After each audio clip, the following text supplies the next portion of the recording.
Why some people will just kill their fellow human? Sister Deborah, why? Hey! Sister Deborah, why? Who will take care of your triplets? Please come back to us. She died just the way her parents did years ago, suddenly, painfully, and too early. Deborah had been living with us ever since her parents passed away. She was my cousin's sister, but in truth, she was more like a daughter to my parents. My father took full responsibility for her life. He trained her through school and later sponsored her education at the Federal College of Education, Ehamufu, where she studied chemistry education. After graduating, Deborah got a teaching job in a secondary school. She was hardworking and determined. She saved every little money she could, just to further her studies someday, and God saw her through. One evening, everything changed. Deborah returned home from the city looking different. Her eyes were swollen, her face pale, her steps weak. The moment she entered the house and saw my mother, she fell to her knees. "Mama, please forgive me." She sighed bitterly. My mother, a woman who hardly held back her tears, immediately started crying too. "Deborah, what is it? What happened?"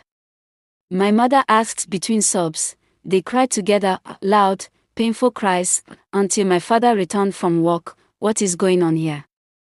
My father asked in shock. Deborah lifted her head, tears streaming down her face. "Papa. Mama. Please forgive me. I was used. I was deceived." My father moved closer. "Deborah, you're confusing us. Whatever it is, just tell us. We will forgive you." She took a deep breath and said the words that shook the house. "Papa.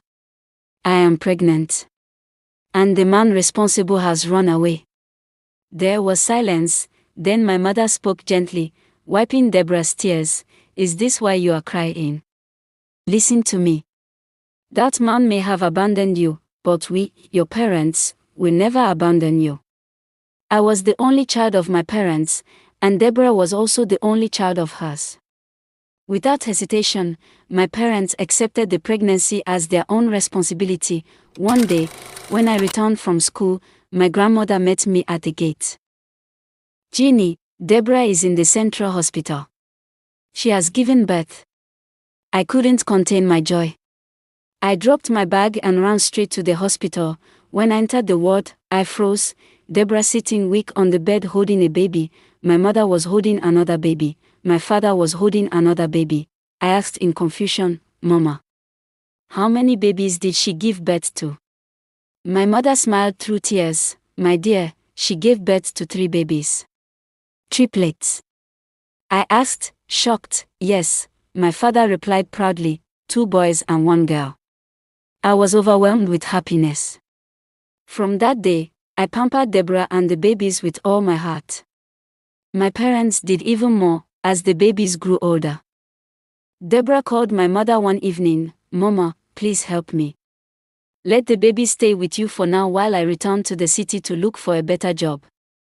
After discussions, my parents agreed. 2 months later, Deborah called my father, her voice full of excitement. "Papa, I have good news.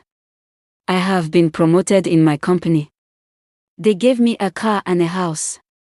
We all screamed with joy. Then she added, "Please tell Jeannie to get prepared. I'm coming to take her and the triplets to the city." I was beyond excited.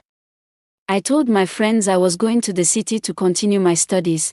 A week later, everything collapsed. We received a call. Deborah had been admitted to the hospital. My father rushed to the city immediately. Later, the call came. Deborah had been poisoned. She was dead. My father reported the case to the police immediately. After several investigations, they discovered that Deborah had attended a party the night she was poisoned. Sadly, no evidence was found, and no suspect was arrested. As I cried uncontrollably at home, one of the babies walked up to me and asked innocently, "Auntie Jeannie, why are you crying?"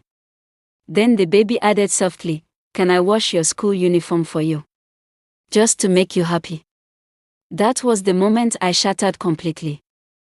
The babies didn't know that the mother who spoke with them on the phone the previous day was now gone forever. Rest in peace, Sister Deborah. You lived with pain, loved with strength, and left too soon. Your children will never forget you, neither will we. Follow to unlock more stories.